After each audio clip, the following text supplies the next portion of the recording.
Hi guys, it's your boy Pavi G back with another video installment. This one will be the last one of 2024, and to sum 2024 up, I'm going to be doing a quick review of Novak Djokovic's 2024 because it was a season full of many highs but also some lows, and I really just wanted to kind of articulate some of those moments that we all experienced as fans and everyone in tennis kind of went through. So, we'll start no further than Australia almost 12 months ago. If we go back to 2023, Djokovic had one of his, what he said himself was his greatest ever season as a professional tennis player. He won 3 Grand Slams. He won the ATP World Tour Finals. He didn't lose a single match. He returned back to the world number one. He won numerous other Masters and other events. It was a truly phenomenal season.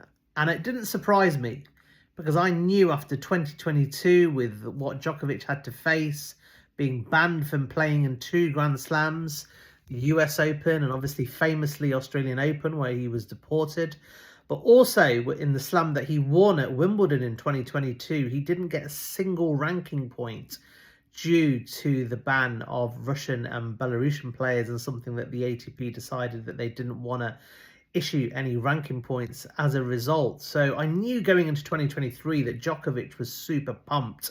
He was also 2 slams at that point behind Nadal. Sorry, 1 slam behind Nadal. So obviously Nadal going into the start of the 2023 season was still ahead 22-21.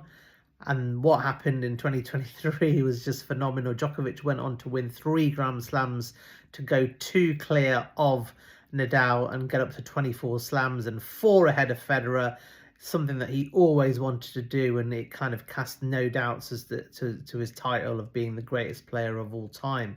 So that was 2023. That was where we were kind of 12 months ago. Djokovic had just finished one of his greatest seasons ever.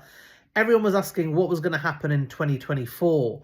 And because of the 2023, I wasn't 100% sure what Djokovic would be like in terms of motivation. But he also mentioned that 2024 he would be playing a lot less tennis. So he would focus primarily on the major events because he was going to balance his family lifestyle and other commitments, PR commitments, along with tennis.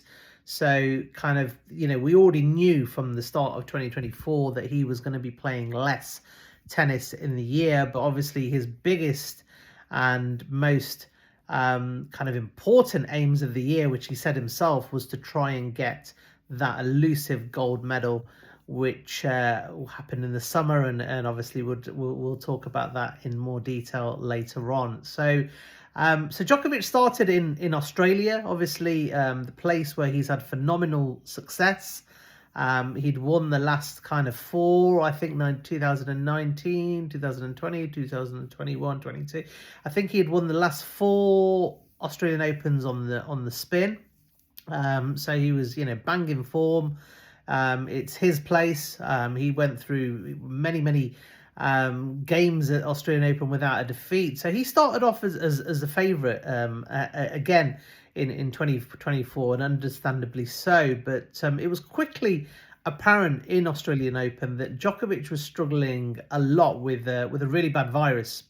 So if you look through all of his interviews that he had in Australia, he was kind of speaking with a croaky voice. He was visibly kind of feeling the effects of a flu. He mentioned that he was playing with fever. And those of you who have fever know try and do any sports when you have a fever is not advisable.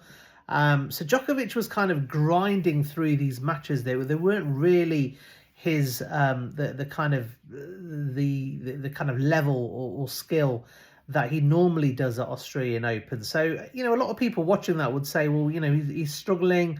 We're not quite sure if he's going to be able to win this year, but he kept on battling, and he kind of came through the quarterfinal, a brutal match against Taylor Fritz, where it was clear that he was really feeling the effects of not being well, but he fought as he always does, and he managed to pick up a tie in the semi-final against Jannik Sinner, and that was a match where Djokovic didn't really turn up. In the first two sets, he kind of was comfortably beaten by Yannick Sinner. Djokovic somehow won the third set, even though he wasn't playing well. He wasn't looking great either. But then Yannick Sinner closed out the match in four, and Djokovic found himself not in the final or not winning the Australian Open for the first time in many, many years. But I was very, very proud of him. The fact that he fought with what he had, and it was well. It's not an excuse, because you could just see it from the way that he was looking, the way that he was speaking. To get to the semi-final and to lose to Yannick Sinner, who'd started off the season, incredibly well, was a really, really good start to the season for me. And I certainly would have taken that, and again, it gave me confidence that going forward for the rest of the year, Djokovic will be doing absolutely fine. So the rest of the season kind of spanned from that, and obviously Djokovic was at this time now also balancing PR commitments. So Mark Madden had taken over Djokovic as agent and PR, and there was a big change with Djokovic this year with a number of PR opportunities. We saw him do a photo shoot with Vogue, the Adria Vogue, which, pulled out some stunning pictures. And we also saw Djokovic kind of enjoying the tour a lot more this year, taking part in things that he's never done before, experiencing things. And you often hear when a player retires from tennis, they always say that they don't really take advantage of all of the amazing places that they go to, because they kind of are in and out of hotels, and they always say that's a big regret, that they didn't actually take part in loads of opportunities and experiences as a tennis player. And this year you really saw Djokovic embrace that.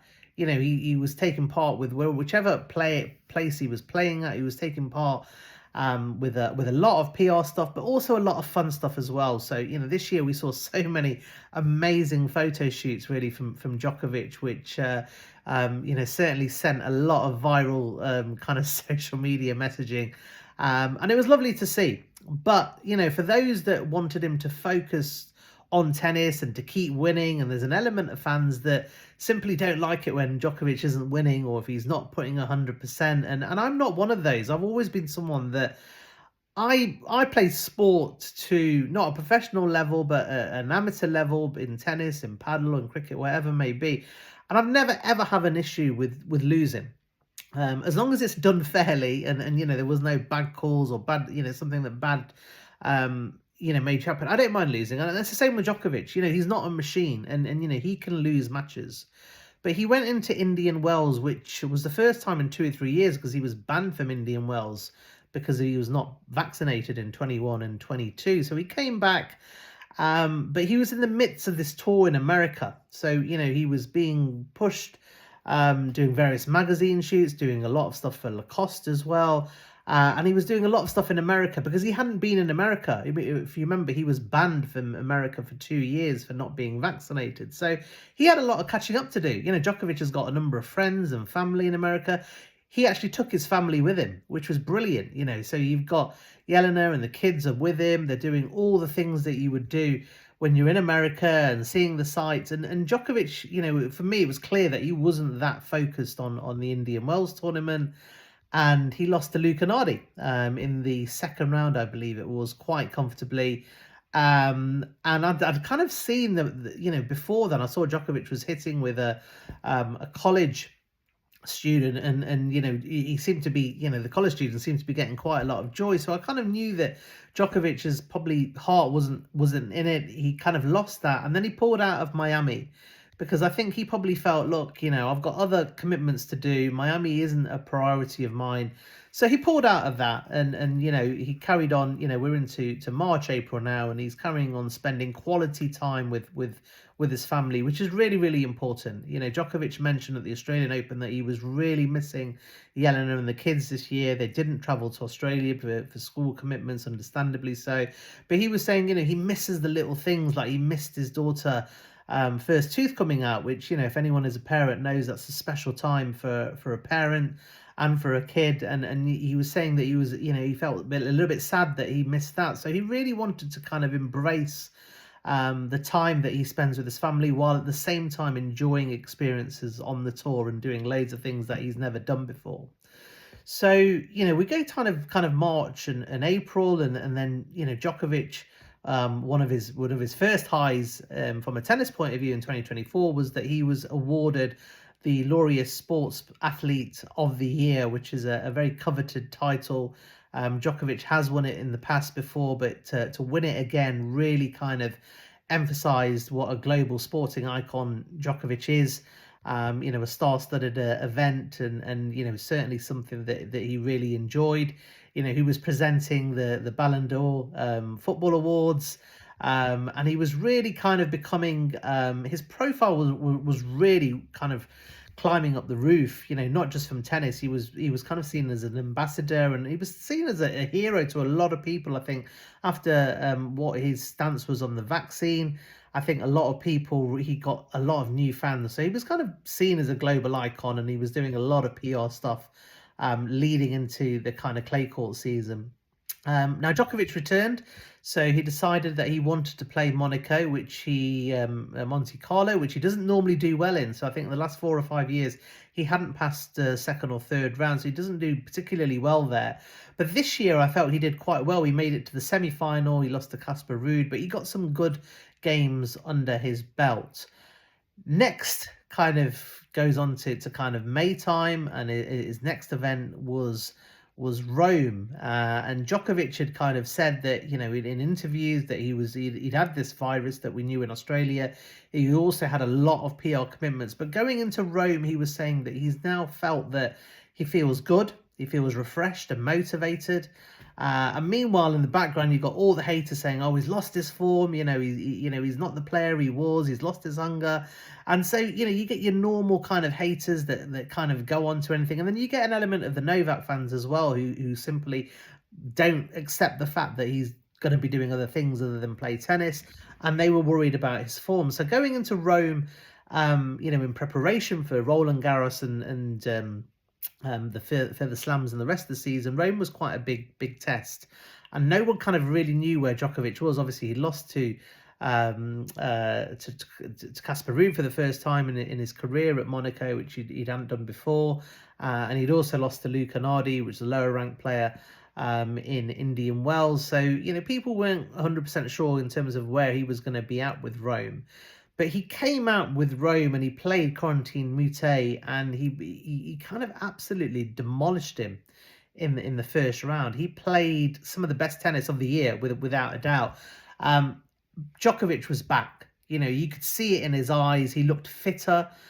He looked motivated, and everyone was saying, right, Djokovic he's back on it. He's back in the mix. Obviously, at the same time now, you've got Jannik Sinner, who is really closing in on Djokovic in the world number one, and he's winning, nearly almost every title that's going. And I think Djokovic saw that as a challenge as well. So, Rome was back, and we kind of saw the scenes really there. They had the atmosphere in Rome was quite intimidating, I would say, because Jannik Sinner was closing in on Djokovic as the world number one, and Italy have never had a world number one in tennis before, so there was a lot of national pride at stake. And I kind of felt the atmosphere at Rome, and I tweeted it before the now famous bottle incident with Djokovic, that I felt something was not quite right. And you would see in the match before where the fans were kind of abusing Rune in one match, but also to Seb Korda, and Seb Korda doesn't normally get rattled, and he got rattled. So there was an element of what I would call hooligans that were in this Rome venue that obviously were wanted to make it I guess into a cauldron. And Jannik Sinner had just won Miami, and he was closing in the number one. He'd won obviously the Australian Open, and he'd won other titles as well. He'd won in Vienna, so it was almost like he was unplayable, and a lot of the fans were coming out to support him. Now, what happened to Djokovic is well, kind of everyone knows what happened to Djokovic in Rome after that match with Moutet. So he had a water bottle thrown from the crowd, which hit him flush on the head. Quite a serious injury. The water bottle looked full. It looked quite a metal heavy water bottle, which came from an unknown fan that had a huge rucksack, which was a huge red flag to why he was allowed that rucksack. And there was a number of issues there, and I've done plenty of interviews and videos about that and about my feelings about that, because I still, to this day, feel that incident was very, very suspicious. But that's separate videos alone, because I just didn't. There was a number of red flags there, judging from the fact that he hardly had any security with him, the fact that the security that he did have was actually standing behind him, the fact that this fan kind of showed no remorse once the bottle hit his head, and he fled the scene, so the police weren't able to locate him, and the duty of care. So we saw a statement issued by the Rome organisers, which said it was a kid, which it most certainly wasn't, and it was a kid with an autograph book. This guy didn't have any autograph book, and it was from a rucksack. As well, from a kid's rucksack, which it clearly wasn't as well. So I was concerned with why they weren't telling us the truth. And then the other thing that I was concerned was that anyone to do anything with medical, if you get a blow to your head, now Djokovic was on the floor. This blow put him onto the floor, so he was standing, and it put him on the floor. He was holding his head, for quite a long time. His head was cut. He was in a pretty bad shape. The Rome organisers didn't think that he merited a visit to the hospital, so they sent him on his way. Said medics had a look of him. There should be a standard protocol, as there with football and cricket. If you have a concussion injury, you're supposed to go to hospital, because you're not deemed to be known if you're reacting normally, because it's a brain injury, which is why brain injuries are done. So there was a lack of duty of care. So Djokovic then went back to the hotel. He made light of the situation in view of the statement that was put out that it was a kid, and it was this and that. And he turned up the next morning with a helmet on, and all in good humor, and signed autographs.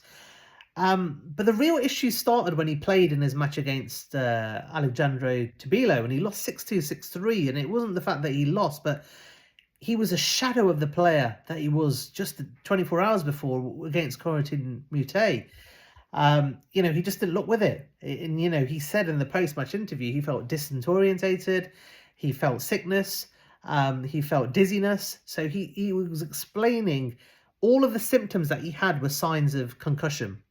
But because the organisers didn't insist on him going to the hospital, which he should have done, which should have been a standard protocol, Djokovic, being Djokovic, didn't want to let the fans down, because loads of fans were in Rome, and at this point, Djokovic hadn't been playing much. So, he almost felt like a duty to play that match. But, he suffered. And, he later on kind of went on to say that he felt that he suffered from concussion, mild concussion, and he got, he went back to Serbia, he got x-rays done. He got an MRI done, which should have been done, in Rome, and he was stitched up. And the next we saw him was, he had a big patch on his head, which kind of just showed kind of the indentation of where the head was, where the stitches went in, where the scan was done. But it kind of evidenced that it was a serious injury. It wasn't something that was belittled like many people did, and the fact that they didn't do an investigation was really bad. So obviously this is now going into a bad year for Djokovic. From a tennis point of view, he had illness in the Australian Open. He didn't perform well in America. He lost in Monaco to Casper Ruud, and now he's had this incident where he's lost to Tabilo, but he's also picked up quite a serious injury. So, Djokovic kind of says, look, he needs a few weeks to settle, recover, and, he's hopeful that he will be okay for the French Open. So the French Open comes, and Djokovic is kind of making his way through the rounds. So, people were saying he looks better. He looks, so he's kind of overcome his concussion. 2 or 3 weeks have passed. He's now kind of playing well. And he's kind of coming through, and he's into the 4th round now with Serendula. Now, the big problem with Serendula is that Djokovic was scheduled to go last on Philippe Chatrier. There was a match going on, and there was a bit of a backlog with bad weather. And Djokovic went onto that match after 11 o'clock at night, which is unthinkable, really, for a Grand Slam. Obviously, the cut-off at Wimbledon is 11 o'clock. Previously, in the French Open, they never had floodlights, so the matches would kind of go until the light, and it's only recently that they've got floodlights. But they decided that Djokovic would continue his match, so they weren't going to reschedule it for the next day during the day because it's 11 o'clock.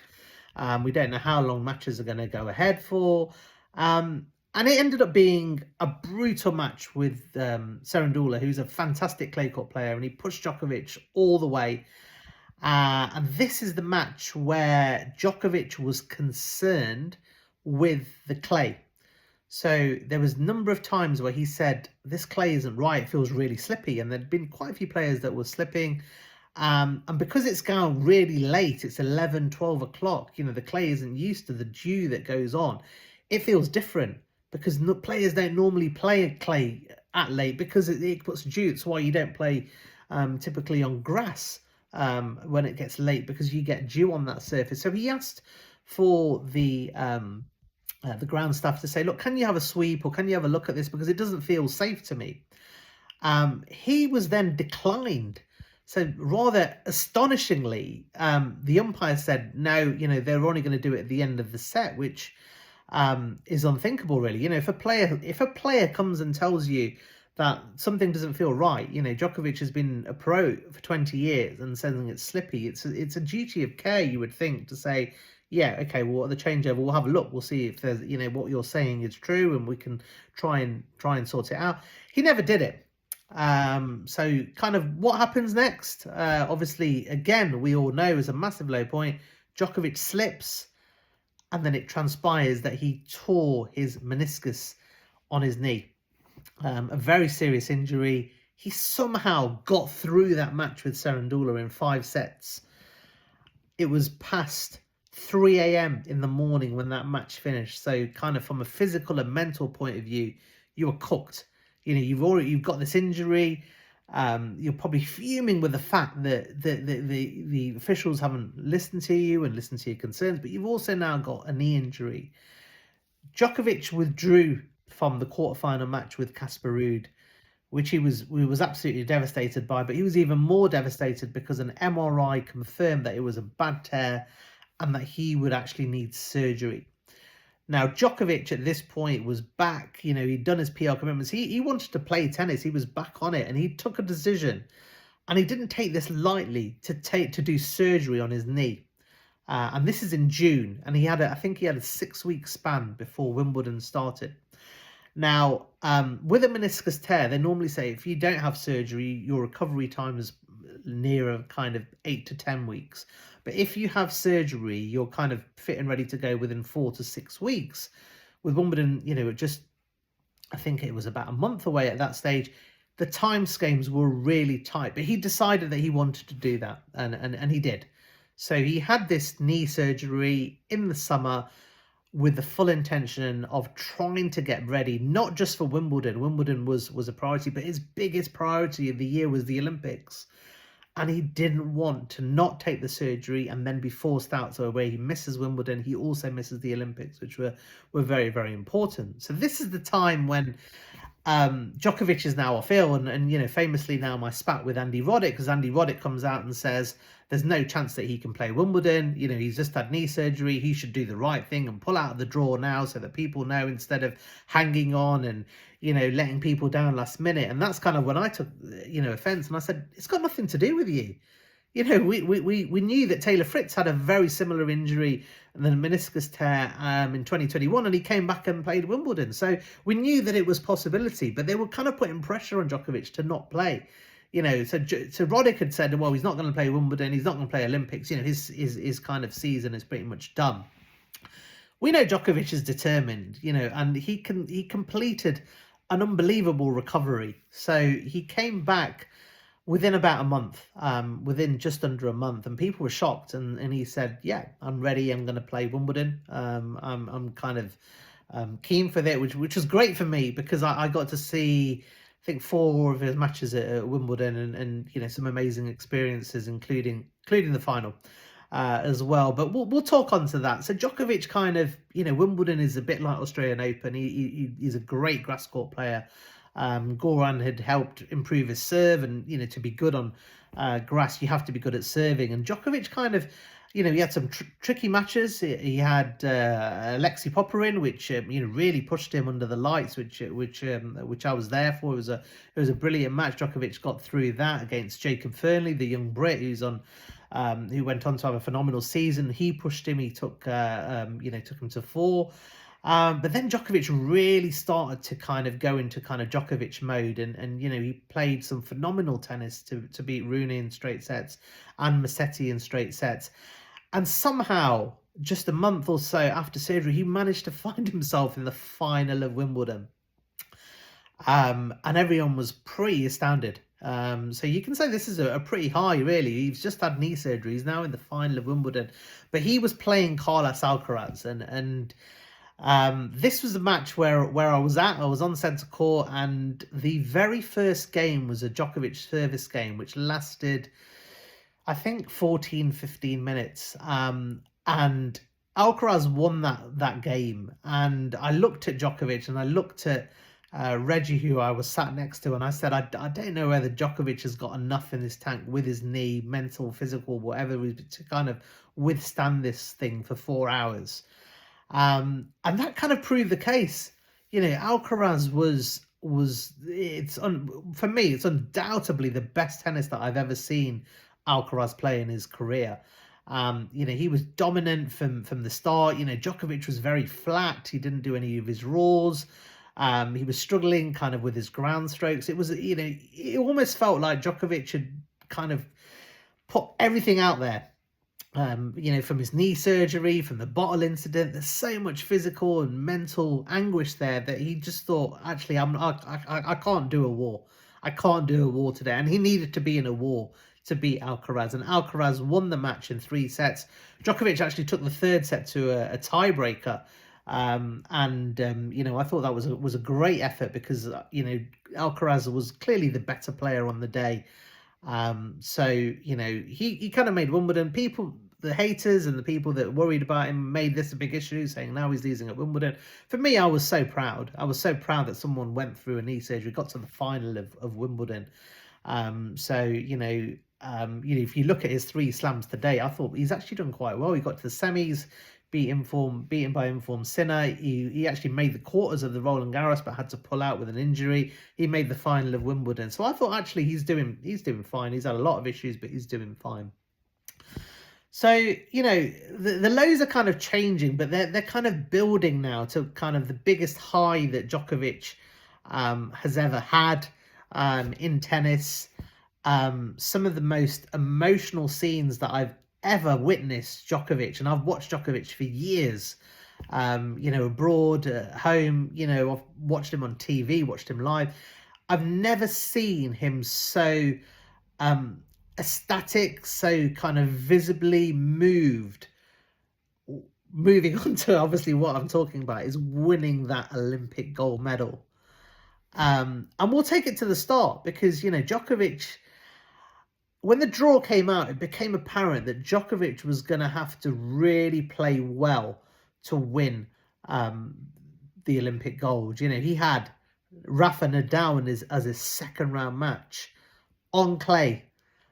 It's probably the toughest 2nd round match that you could ever have hoped for. And Djokovic beat Nadal in a really, really, really good performance where Nadal really didn't get a sniff. I think it was 6-2, 6-4, but there was a time where Djokovic was 6-2, 4-1 up or 4-love up and was just in complete control, which no one's ever seen kind of Djokovic do that to Nadal on clay.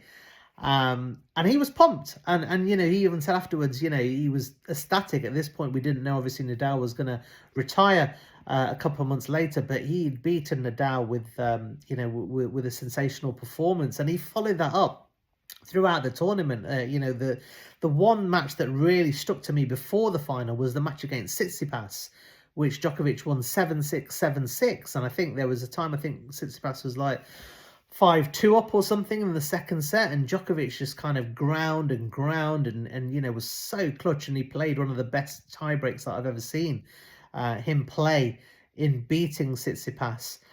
And you could see his emotions kind of coming through. You know, he then had to play Musetti in the semi-final, and he came through that with another fantastic performance. Djokovic was on the floor because he'd never been to a final of the Olympics before. You know, the best that he'd managed before was a bronze. So he knew that he was going to get a gold or a silver medal for Sylvia, and that meant so much for him. So he was ecstatic. He then go on to the final itself, and I was on holiday in Portugal, and I managed to watch the match in a pub, and I was absorbed by what I saw. And, you know, having been at Wimbledon just a few weeks, I think it was just 3 weeks before, and see Alcaraz completely destroy Djokovic, let's be honest. Even me as a big fan, a big supporter, I didn't see how Djokovic could turn that around, especially on clay, because, you know, Alcaraz is you know, was the reigning Roland Garros champion. So you actually think, actually Alcaraz, you know, is probably clay is one of his, you know, strongest surface. I wasn't sure how Djokovic would kind of change it so quickly. But what transpired was that Alcaraz had kept his insane level from Wimbledon. He was playing phenomenal. But Djokovic was on it this time. He was on it. He chased down everything. His length, his ball that he was playing was hitting the baseline almost every single ball. He was serving, hitting corners. He was making Alcaraz run. He was making him move. I've never seen such a thrilling and high-quality match, for me, which was undoubtedly the match of the season. Djokovic wins the first set in 1 hour, 10, 20 minutes of brutal tennis, 7-6. The second set is just as exhilarating. Djokovic then somehow wins 7-6. So he's beaten Alcaraz in straights. He could barely, you know, compete with him at Wimbledon just 2 weeks ago, but he actually won that match. And that was due to his desire, his heart, his belief in God. And he went up and he kind of got his cross out and went to God and kind of just thanked him. And it was so special. He then went onto the floor and he was shaking in tears for several minutes. I've never seen any emotion like that. And it made me kind of, I think, did I cry or I had tears or something? I'm not ashamed to say it, but it was a moment in tennis that had moved me because it was just so important for Djokovic. Winning the gold for Serbia was so important for him. You know, Serbia is a small country and it's been through a lot. So winning an Olympic gold for them meant so much to him. For Djokovic personally, every time we hear his CV, the one thing that is missing is his Olympic gold. The one thing that is missing, Olympic gold. That was the only major title that was missing from his illustrious career. He had then got that medal and he had completed tennis. He'd completed every single major title, every Grand Slam he's won, every Masters he's won at least twice, every Grand Slam he's won at least twice.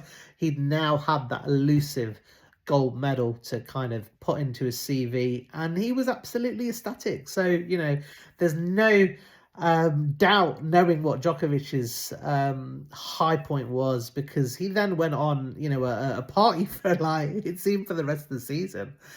You know, I've never seen Djokovic so happy. I think, you know, his diet went out the window, which is very unusual if you know kind of Djokovic and how strict he is with his food, drink and everything. And he was on one big party, and who could blame him? He got a phenomenal reception in Serbia.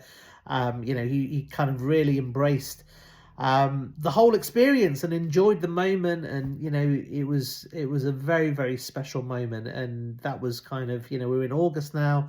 And I think he was kind of partying hard leading into the US Open. So I had absolutely no expectations for him to do well in the US Open. And that was kind of proved right. He went out early in the third round, if you remember, against Alexei Popyrin. And, you know, Popyrin played really, really good on that day. But Djokovic didn't quite have that motivation, that kind of desire as he did in the Olympics. Yeah, he kind of winded his season down then, really. After that, he kind of said, you know, I'm not going to play many events. I'm not going to play the World Tour finals. But what he did do is he did go back to China. And everyone knows that Djokovic has got a huge fan base in China, and he played in Beijing and Shanghai, and he kind of embraced the whole culture. He did loads of things that he's not done before.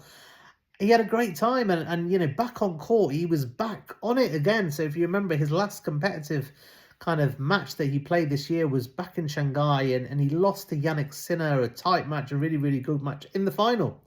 But I thought, up until that point, Djokovic had played phenomenally well in Shanghai, and had a huge amount of support. So that was his kind of season kind of done. He didn't do his Paris, or he didn't do the World Tour finals as he normally would. He did his exhibition with Delpo, but he took that time to really rest, recover. We'd already gone through what he went through this year with his with the bottle incident, with the knee surgery, with the knee tear, with the fact that the French Open didn't listen to him, his normal kind of haters and doubters. So he had time to think, actually, I just need to take time to kind of regroup and spend time with family, and that's kind of what he did. He closed the season out. He supported Delpo in his last match in Argentina, and that was lovely to see. Some amazing love and respect between the two players, and Djokovic was showing a lot of love from a lot of all the Argentinian fans really embraced him, so that was beautiful to see.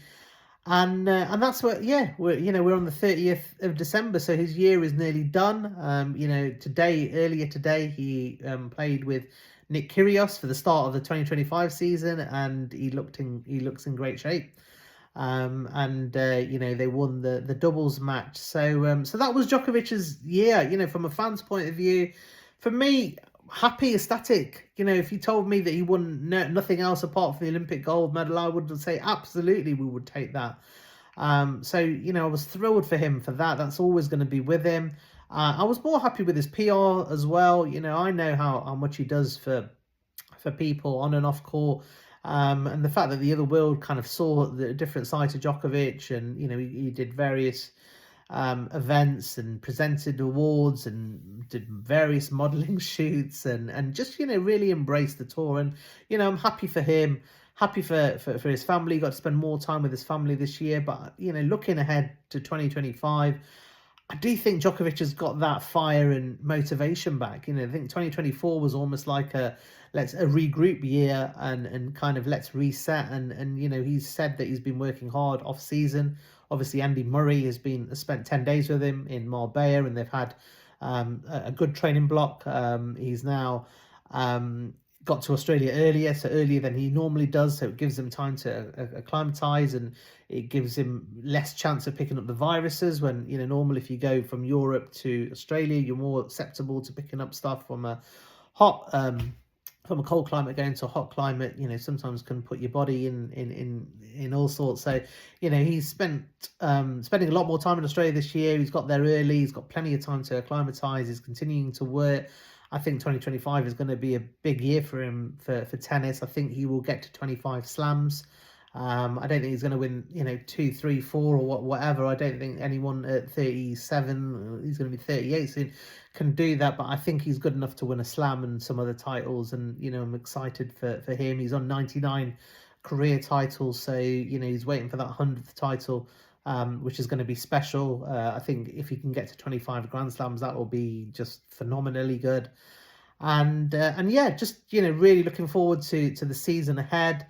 Want to thank all of you guys really for all of your support. This year has been another crazy year. I always seem to get involved in some sort of topic that I end up being polarized for. Obviously this year it's been the Sinner and sciatic drug cases, and I'll continue to use my voice on that, but it has led to a lot of attacks from people that are working for the establishment, or or brainwashed by the establishment, and don't like it when people don't follow what they're meant to say or do. So there's no danger of me doing that. But on that note, there is some exciting news. I know a lot of people have been asking me to have my own podcast and do certain things. So 2025, I can confirm that I will be having my own podcast.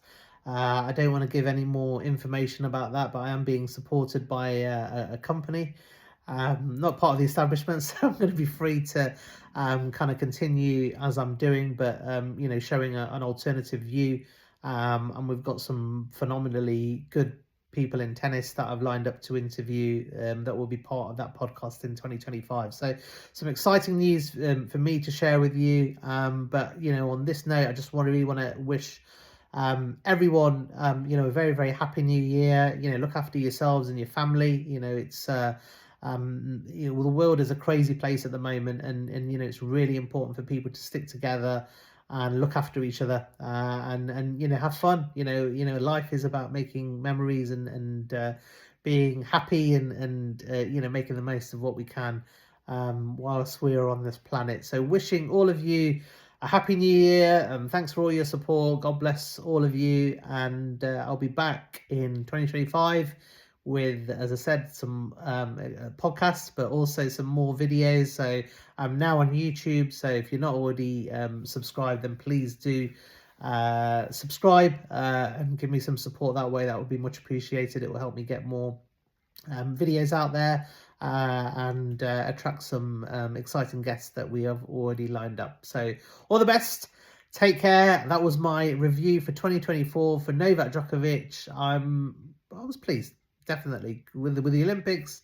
Actually, I was more than pleased. It's been a good year. Take care all. Bye.